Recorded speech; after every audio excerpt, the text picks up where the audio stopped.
Hey Shipmates, CAPT TupperWolf here to talk about damage control.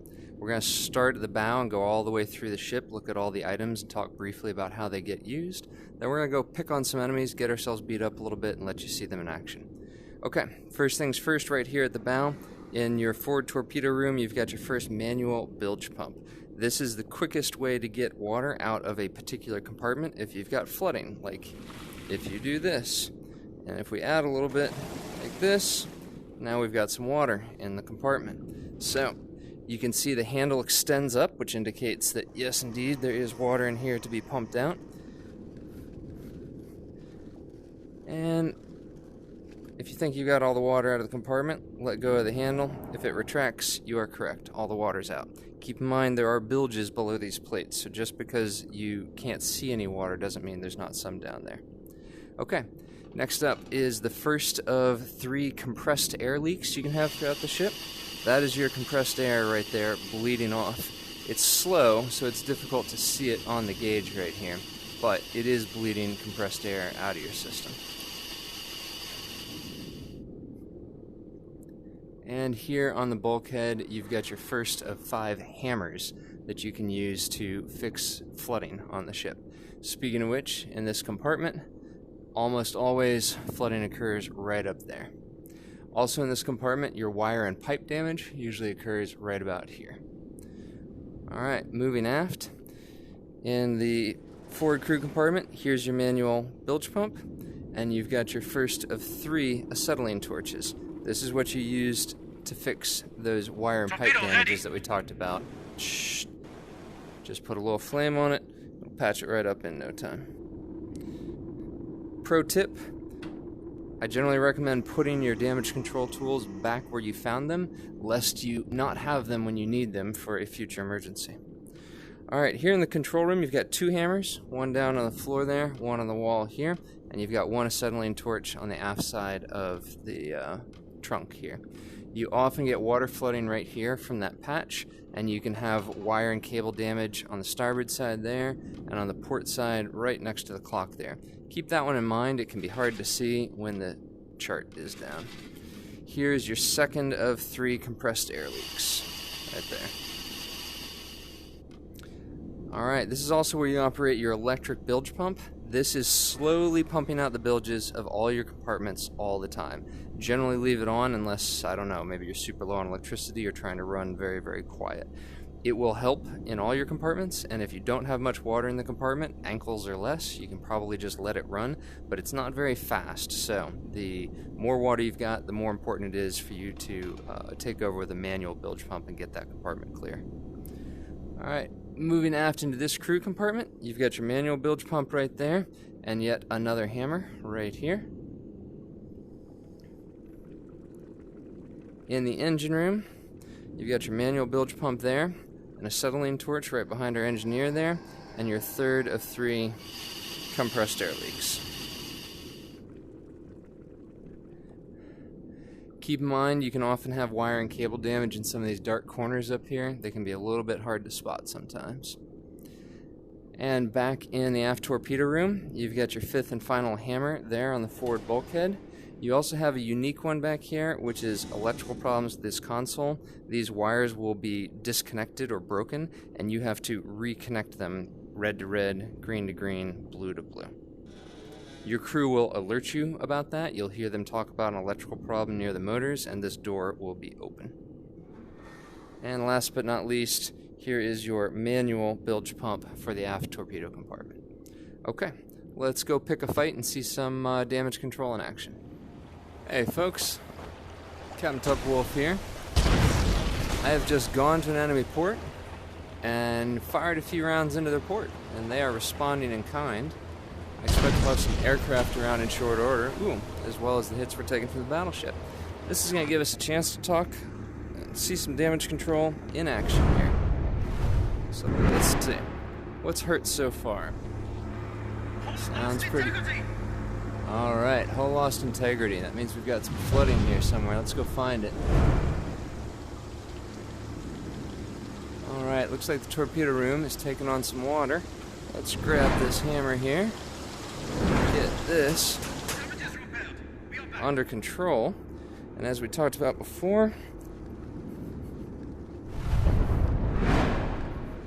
we can pump most of the water out there pretty quickly. Now, we've also got some of that cable damage we got. For that, we need an acetylene torch. Alright, we got more leaks. This time it looks like it's in the control room.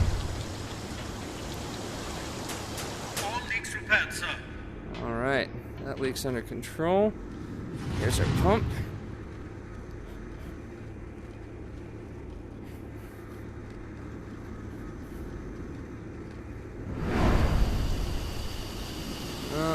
A lot of water here.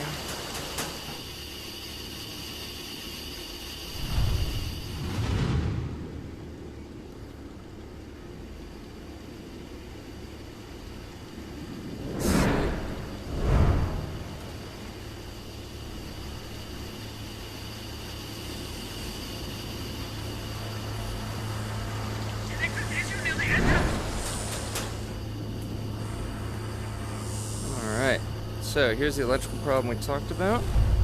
We're gonna connect that guy to that guy. Oh, maybe we have to do blue first. There we go. Red. Alright. Electrical engine is repaired.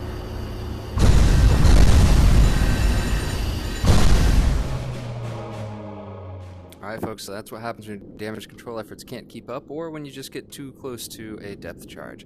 Now let's talk about flooding and its effects real quick, as obviously one of the primary types of damage you're going to sustain. Right now we're on the surface. We have no air in our ballast tanks. We are positively buoyant. We float, just like any other boat. When we go to dive, we change that by allowing a ton of water to come into those ballast tanks. The ship is designed such that with those ballast tanks full of water, we will be neutrally buoyant. We don't float up on top of the water. We just hang out in the middle of the water column. So we're not sinking, we're not rising, we're just hanging out at periscope depth. When we're driving forward, we can use our bow planes to pull ourselves up or down in the water, but our buoyancy stays neutral. Now, what happens then when we have taken some hits and we've got some water on board? Here we go. We had some flooding. We had a few hits. We've got the flooding patched up now, but we've still got this water in the boat. It's what, about halfway up a torpedo there. Now take a look. I'm not touching the manual bilge pump. Take a look at those rust spots right there. The water level is dropping. It's already coming down. And that's because our electric bilge pump is on. The electric bilge pump is pumping water out of all compartments all the time. Green light is on.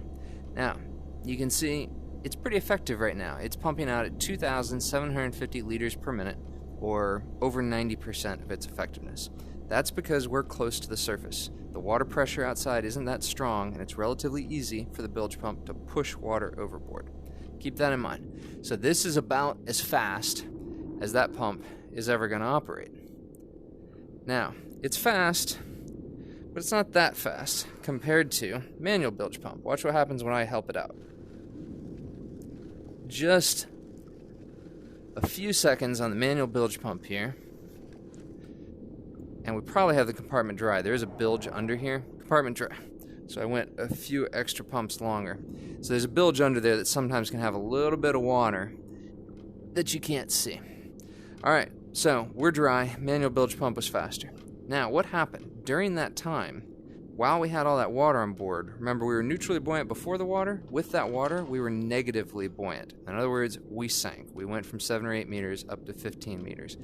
Anytime you've got water inside the boat here, you're going to be neutrally buoyant, you're going to be negatively buoyant. The boat's going to want to sink. You can compensate for that with your dive planes, but it's tricky. And if you're trying to maintain periscope depth, it's going to be really tricky because you're trying to keep the boat level at the same time. All right, so let's take a moment, turn the bilge pump off, and see what happens when we have a lot more water on board. Now, we are having a really bad day. We got in a big fight. We were busy being chased around by a destroyer, trying to dodge depth charges. Maybe we only have 2 of us on board. So while we're patching everything up, we've got water halfway up, maybe a little more. That top torpedo tube is getting deep in here. what does that do to our buoyancy? That makes us really negatively buoyant. We are now sinking 50 meters. like a rock. So, heading for the bottom. That's not good, right? Okay, well, let's go and turn on our electric bilge pump to help us out since we're pretty short-handed. Okay, bilge pump's on. What's the difference? Before we were up here at 2,750 liters per minute. Now we're pumping 2,000 liters per minute, and it's dropping. 65% and dropping. What's going on? That water pressure outside is increasing. As we sink, about 75 meters now, there's greater and greater water pressure outside, and this bilge pump's having to fight against that harder and harder to get water out. That makes it go slower. So the water level is still dropping in here. If you look carefully here on the periscope, you ought to be able to see it going down. So it is still effectively pumping water out, but it is much slower than it was, and the deeper we go, the slower it gets. I'm going to bump us back up, the water level up again, to right there, about halfway up those tubes.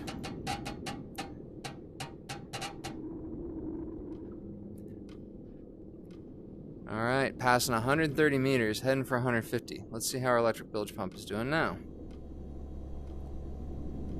Not good. Less than 1,000 liters per minute. 150 meters. And dropping rapidly as we get deeper. So as we get down past 150, we're heading for red line depths down there. This pump is getting slower and slower.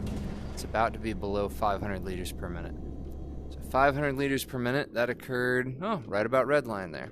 So this is not good. You can barely tell if the water's moving out there or not. So let's say we've decided this is a really bad one, and rather than get all this water out, we're having such a bad day that we've decided to go ahead and blow the tanks. So we use our compressed air, we blow all the water out of our ballast tanks, and in normal circumstances, this would make us positively buoyant. We would be heading for the surface relatively quickly. However, if you watch our depth there, we're not going anywhere. Why is that?